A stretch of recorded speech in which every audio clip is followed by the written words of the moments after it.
In Trier, the clerk's blade traced the dead official's arm with practiced precision, parting skin from muscle in long, deliberate strips. The body already hung limp, its sentence fulfilled at the gallows. Now another phase of punishment unfolded, one aimed at the living. Assistants held the limbs steady while the hangman worked, turning the corpse into raw material. Blood darkened the boards underfoot, but the focus lay on the pale, glistening sheets being coaxed free.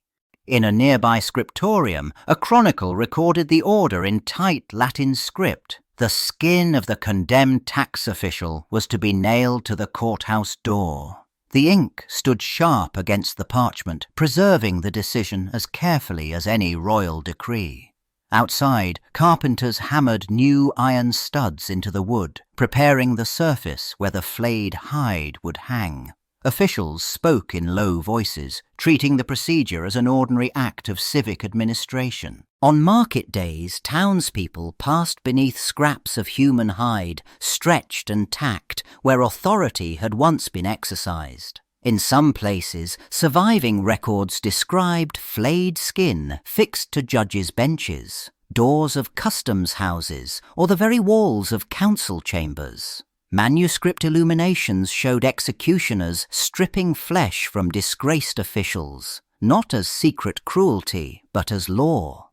The remains of elites became warnings, their skin turned into a grim extension of written statutes and royal commands.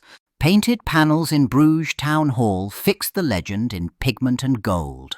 Gerard David's brushes had lingered on the pale body of the Assyrian judge as attendants dragged him beneath the tribunal.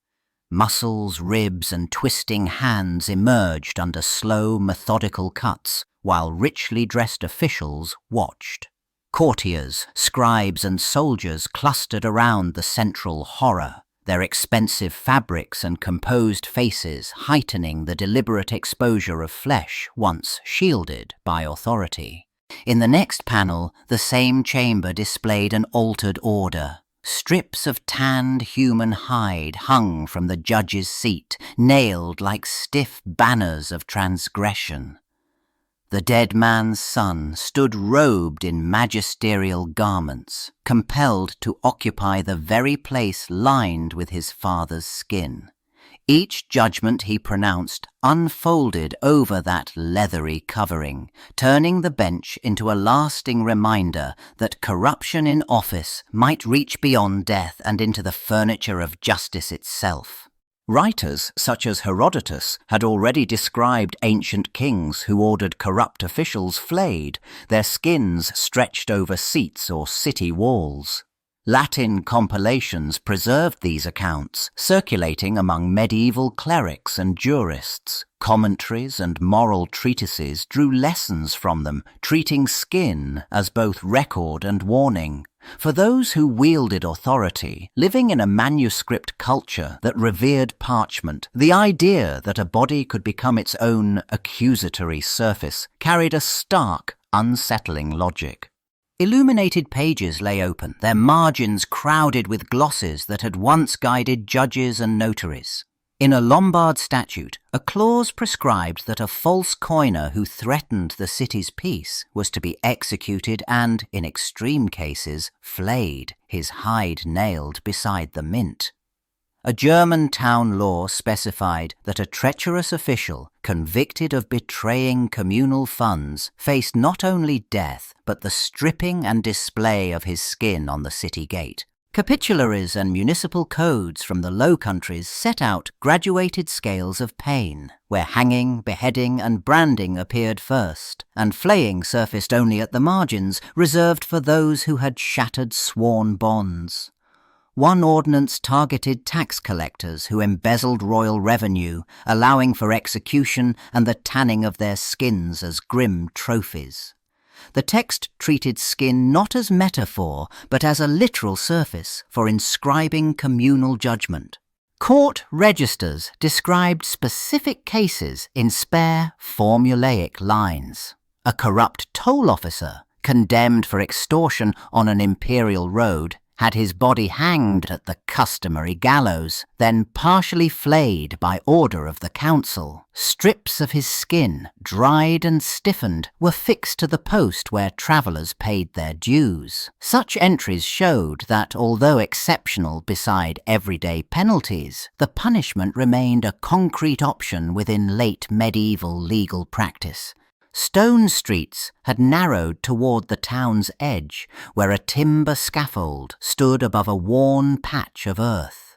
On such mornings, carts had rolled in with the condemned already sentenced by princely or royal courts. For nobles accused of treason, the death itself often came first, a beheading by sword or axe, or a hanging adjusted to end life quickly rather than prolong it. Clerks, guards, and local officials had watched, confirming the sentence had been carried out according to the chartered law. Once death was certain, the body had been hauled onto a lower platform where the executioner and his assistants worked with practiced economy. Using knives little different from those at the shambles, they had traced long incisions along limbs and torso, following seams known from animal butchery. Skin had been eased away in panels, fat scraped off with careful strokes. Buckets waited for the discarded tissue, while selected pieces, often from the back or head, were laid aside for a more enduring purpose. To keep those flayed trophies from rotting too quickly, executioners sometimes borrowed methods from tanners and saddlers. The pieces might be soaked in strong brine or rubbed with salt, ash or alum, then stretched to dry on boards or over frames. When ready, they were carried back into the spaces of power, nailed above city gates, fixed to the chair of judgment, or stretched across the door of a forfeited house, where the treated human hide functioned as a grim legal notice of dishonour and broken loyalty. In crowded council halls, guild elders and magistrates weighed not only guilt, but the stain it left on their institutions. Flaying and display marked out those whose offices touched money, judgment, and war. Chroniclers in German and Flemish towns lingered on these scenes, noting how the prestige of the condemned heightened the drama. Ink on parchment preserved the names and titles, while outside, walls and gates bore the slower, grim inscription of human skin. In one 14th century city, the fiscal officer's downfall followed months of whispered complaints and sudden levies that emptied workshops and markets. When unrest finally broke into open accusation, councillors ordered his arrest and a public inquiry in the town hall. Witnesses described forced payments and threats at the toll house door. Sentenced to death, he was executed near the very road he had controlled. Afterward, officials had strips of his skin nailed to the toll house entrance. The nailed hide altered the building's meaning. Merchants approaching with carts and pack animals passed beneath a threshold that now carried both tariff notices and the remnants of the officer who had extorted them. Chronicles reported that his name remained in municipal records as an example of fiscal tyranny overcome. Guards and clerks worked under that mute warning, aware that punishment could reach beyond the body, clinging to doorways, beams, and the memory of the office itself. Illuminated pages lay open to dense Latin lines where rulers appeared as custodians of divine order.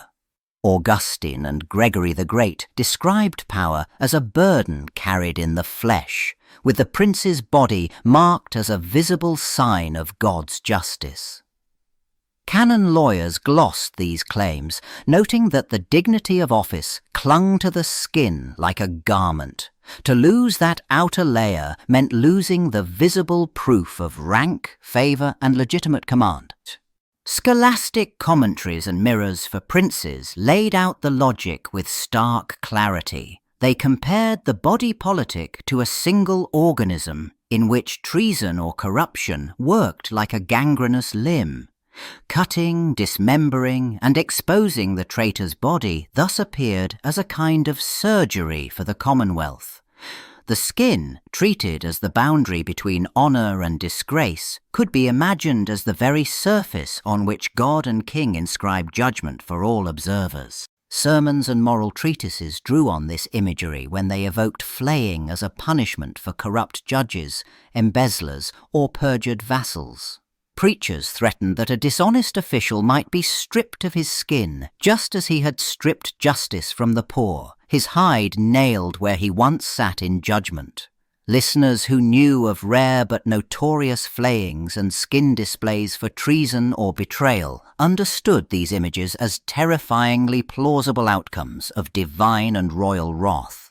In courts and council chambers, rumours of flaying lingered behind formal language. Legal scribes copied phrases that compared corrupt officers to skins stretched on a frame, while royal clerks invoked the flayed Saint Bartholomew as a moral example rather than a legal precedent. Bishops preached about sinners stripped in hell, and the imagery seeped into everyday speech. To call a hated official fit to be flayed marked him as morally exposed, even when no such sentence existed in law.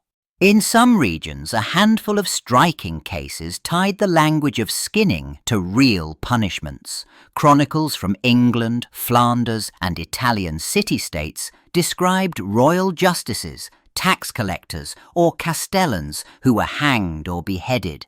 Yet later, stories insisted they had been flayed alive. Townspeople pointed to battered doors or darkened beams and said human skin once hung there, even when surviving account rolls only listed gallows, ropes, and carpenters' wages. The fear of exemplary torment magnified ordinary execution into legend.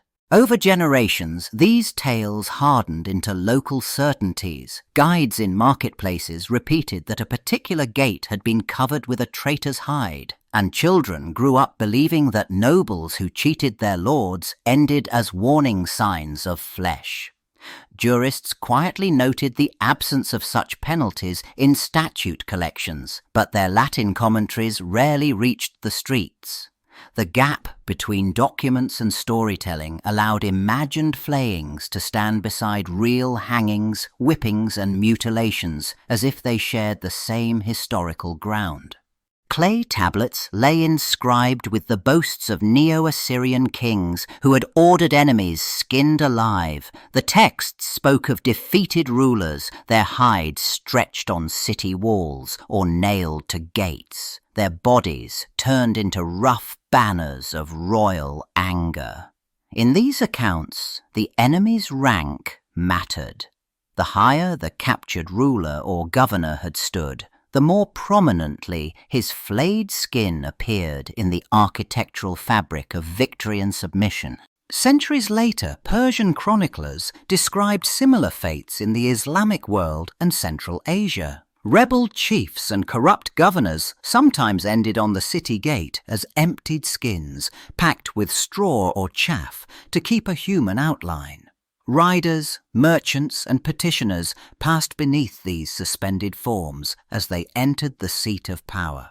The stuffed skins signalled that high office carried mortal risks when loyalty failed or justice was grotesquely abused. In these distant but related settings, the punishment targeted the body as a message-bearing surface. Skin that had once marked privilege became a writable material, announcing the ruler's reach more forcefully than any written decree.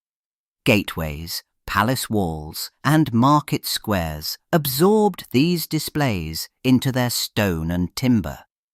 The elite offender's remains fused with the spaces of government, so every arrival and departure unfolded under the shadow of disciplined, mutilated rank. In city archives from Bruges, Nuremberg, and Florence, neat Latin and vernacular entries recorded a quieter kind of severity. Noble offenders and corrupt officials now faced beheading on scaffolds, long terms of imprisonment in stone cells, or the slow ruin of fines and confiscations that swallowed family estates. Councillors spoke in the language of order and utility, weighing the loss of a household's wealth and honour against the older spectacle of shredded bodies hung in marketplaces. Legal humanists commented on these same cases in glosses and treatises, placing them beside fragments of Roman law. They praised punishments that seemed measured, reversible, and tied to rational proof, and questioned whether tearing skin from an office holder truly served justice or merely indulged rage. Moralists, preaching from pulpits or writing devotional handbooks, cited scriptural warnings against cruelty even while allowing that harsh penalties might be necessary to defend the fragile peace of a city. Yet on town hall walls, oil paint fixed what the law increasingly refused to enact. In panels of the Judgment of Cambyses, magistrates and visitors saw a judge stripped and flayed, his skin nailed above the tribunal where successors would sit. Court records from the later 16th century mentioned only scattered rumours of officials' hides displayed as leather, and even these appeared as echoes. By the early modern era, flayed skins survived chiefly in sermons, legal exemplar, and dark tales repeated at a distance from actual practice. Stone halls, once hung with human skin, now stood bare, their wooden panels scrubbed by centuries of repainting and repair. Only faint indentations on doors and benches hinted at the weight they had carried. Under high, dark beams in former council chambers, carved misericords and worn armrests preserved the outline of seats once reserved for judges and officials. Here, chronicles reported, skin had been nailed, tacked or stretched, turning furniture of office into instruments of memory. In castle gatehouses, rusted nail holes and patched planks testified to long-lost displays that legal scribes described in careful Latin. Museum cases held executioners' swords, fragments of gallows, seals of town courts, and thick municipal registers. Under lamplight, historians traced terse entries that recorded payments for flaying, for carpenters' work on doors, for guards watching a disgraced official's hide. They compared these accounts with law codes and narrative chronicles, separating verifiable punishments from moralizing tales. Painted scenes of the flaying of Sisamnis, retold from Herodotus and repeated in late medieval art, hung beside images of enthroned judges. The skin of the corrupt official, turned into a judicial seat for his successor, echoed accounts of real flayings used to mark the boundaries of power. Outside, modern courts rose in glass and concrete, their facades reflected in display cases of legal codices, reminding observers that in the Middle Ages, punishment had inscribed authority on the very surface of the human body.